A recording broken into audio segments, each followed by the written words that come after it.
Welcome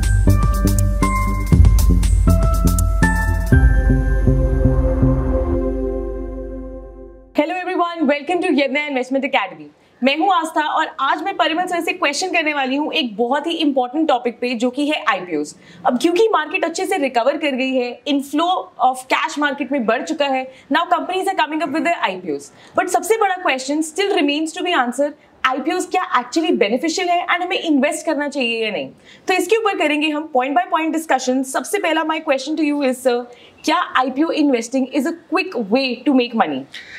मेरे हिसाब से अब है या नहीं ये पता नहीं है, बट इसको बनाया गया है, एटलीस्ट दिखाया तो वैसे ही जा रहा है। जिस तरीके से एक आईपीओ फ्रेंजी आ जाती है, मतलब हमने देखा है कि जब मार्केट यूफोरिया में होता है या फिर पॉजिटिव टेरिटरी में होता है तो आईपीओज आने शुरू हो जाते हैं। सो इन बिटवीन, जैसे अभी मार्केट जब करेक्ट हो रहे थे after Ukraine Russia war and all those things, so उसके बीच में तो कोई आईपीओ हम ज्यादा देख नहीं रहे थे। बट अभी वापस फिर से आई थिंक आज हम जब डिस्कस कर रहे हैं तो आई थिंक एक आध दूसरा आईपीओ चल भी रहा होगा। So typically it's a thing कि जब यूफोरिया में, these are like mushrooms, I always say that कि ये मशरूम की तरह उगते हैं। जब बारिश हो रही होती है, जब मार्केट अच्छा चलता है तो आ जाते हैं and they sell it. So I am not against IPOs. Definitely अगर हमारे मार्केट को और ज्यादा वाइब्रेंट होना है तो definitely companies needs to be listed, but there are some rules. उसके हिसाब से one can take a call whether to invest and not to invest, which we will discuss during the course of this video. Okay, so my next question is,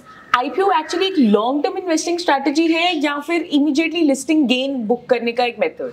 See, I think objective should be very clear when you are deciding to invest or not to invest in an IPO. So normally आजकल जिस तरीके से grey market premium पहले available हो जाते हैं, so एक idea आ जाती है कि whether this IPO will list at a premium or not. So वो एक आइडिया है। So बहुत सारे लोग लिस्टिंग गेन के हिसाब से आते हैं आईपीओज में, they invest, they make money and they go away. अब प्रॉब्लम यह है कि जिन आईपीओज में ग्रे मार्केट प्रीमियम काफी अच्छा होता है, जहां पे रिटर्न्स बनने के चांसेस होते हैं, वो आईपीओ लगता नहीं है। और जहां ग्रे मार्केट प्रीमियम थोड़ा बहुत मिलने के चांसेस होते हैं, वहां अल्टीमेटली लिस्टिंग के टाइम पे स्टॉक या तो गिर जाता है या फिर hardly any listing gain, but वो स्टॉक्स पूरे एलोकेशन मिल जाते हैं। So that's the worst part about this. I feel there are some companies जिनके IPOs आए, उन्होंने अच्छा भी किया। The companies are also doing very well over the longer horizon. अगर हम DMart की बात करते हैं, Avenue Supermarts, so that was a very good IPO which we have seen. Even SBI Cards, though उन्होंने इतना अच्छा अभी तक रिटर्न नहीं दिया है, but still after listing because of COVID and all those things, the stock went down, then again went up by 100%. But it's a long term मतलब long term investing, so prospects अच्छे हैं। तो there are good companies also. I'm not suggesting that कि खराब companies के ही IPO आते हैं and all those things. Definitely there are some good companies. तो आपको ये देखना है कि जब IPO आता है, सो ऑफर फॉर सेल कितना है एंड वो जो पैसा रेज किया जा रहा है उसमें से कितना पैसा कंपनी यूज कर रही है फॉर ग्रोथ। सो अगर ऑफर फॉर सेल ज्यादा है तो मुझे समझ में ये नहीं आता कि भाई अपने गले से माला निकाल के दूसरे के गले में डाल रहे हो, भाई अब ये तुम संभालो। So what is the logic about that? So I feel कि ऑफर फॉर सेल कम होना या फिर ना होना, ये this is a better thing for lot of companies. I am not saying कि few promoters might need some money. जब उन्होंने वो बिजनेस शुरू किए हैं, at that point of time उन्होंने कुछ ऐसा, lot of sacrifices entrepreneurs make while building that company. So at the time of listing थोड़ा बहुत पैसा निकालना इज ओके, बट अच्छा खासा परसेंटेज स्टेक कम करना, या फिर कोई private equity investor offer for sale में पूरा का पूरा निकल के जा रहा है। So I think these are some signs I think which should be looked at quite cautiously, तो वो अवॉइड करना चाहिए। Otherwise it's all about companies. The if the earning visibility is good, the growth potential is good, definitely I think one can go and invest into IPOs. But the history suggests 80 to 90% of the IPOs में लोगों ने पैसा lose किया rather than पैसा बनाया है. So that's the worst part. What are the mistakes that investors generally do when they're investing in IPO? See, I think पहली बात तो they look at IPOs as quick money making schemes. So that's the problem. They never look at the fundamentals of the company. And बाकी grey market premium एक simple logic लगा कि वो invest कर देते हैं, और एक बार आदत लग जाती है वो ग्रे मार्केट प्रीमियम को देख के इन्वेस्ट करने की, एंड अल्टीमेटली एक इन्वेस्टर का जो फोकस होता है वो लूज कर जाते हैं। सो मतलब शेयर होल्डर बनना तो बहुत दूर की बात, एक ट्रेडर टू इन्वेस्टर और इन्वेस्टर टू शेयर होल्डर, ये एक जर्नी है। तो वो इन्वेस्टर भी नहीं बन पाते बेचारे, वो ट्रेडिंग पॉइंट ऑफ व्यू से, मतलब इवन आईपीओज में भी एक ट्रेडिंग मेंटालिटी आ गई है, ऐसा मुझे लगता है।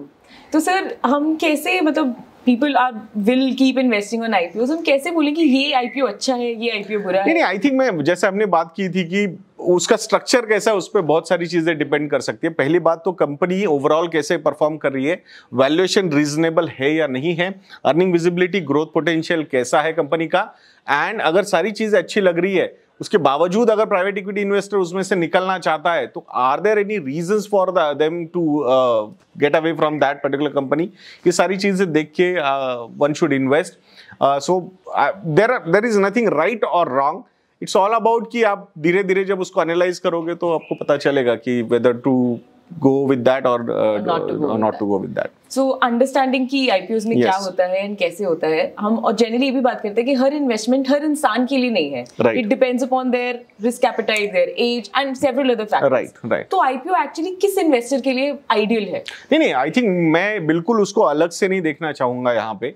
पहली बात तो मेरा एक जो प्रिंसिपल के हिसाब से हम इन्वेस्टमेंट्स करते हैं कि कितना डिफरेंस वो एक पर्टिकुलर इन्वेस्टमेंट आपके ओवरऑल पोर्टफोलियो में बना रही है। एग्जांपल के तौर पे I am just giving an example, say suppose somebody is having a portfolio of say suppose 20 lakh rupees. अब उन्होंने 2 लाख रुपए का आईपीओ के लिए एप्लीकेशन भी दे दिया। सो अब अगर वो कंपनी अच्छी है और डिमांड बहुत, नॉर्मली कंपनी अच्छी है तो डिमांड बहुत ज्यादा होगी, सो भले उनको एक लॉट मिल गया, चलो नसीब अच्छा था, वैसे तो वो भी नहीं मिलता बट मिल गया एक लॉट, वो 15,000 रुपए का लॉट मिल गया। अब मुझे बताओ कि अगर 20 लाख का पोर्टफोलियो है, उसमें 15,000 रुपए का एक लॉट मिल भी गया आपको, so how much difference it will make to your total portfolio allocation. So अगर वो 1% का भी एलोकेशन नहीं है टोटल पोर्टफोलियो में, प्लस ओवर डाइवर्सिफिकेशन होने के चांसेस और ज्यादा बढ़ जाते हैं। नॉर्मली जब लोग आईपीओज में इन्वेस्टमेंट करते हैं और वो इनिशियल सक्सेस मिल जाता है, so they keep on investing. I have seen lot of people who are having 20, 25, 30 IPO stocks in their portfolios. IPO stocks, क्योंकि वो आदत ही लग जाती है, so they become IPO investors. और कंप्लीटली फोकस लूज हो सकता है। मेरा ये सजेशन है कि एक साइजेबल एलोकेशन अगर लेना है, अगर वो कंपनी अच्छी है और आपको अराउंड 5% का एलोकेशन आपके टोटल पोर्टफोलियो में है, फिर 8%, 7-8% का एलोकेशन लेना है, so you need to invest on a portfolio of 20 lakh rupees, 1 to 1.5 lakh rupees. Okay, अब वो कब पॉसिबल है?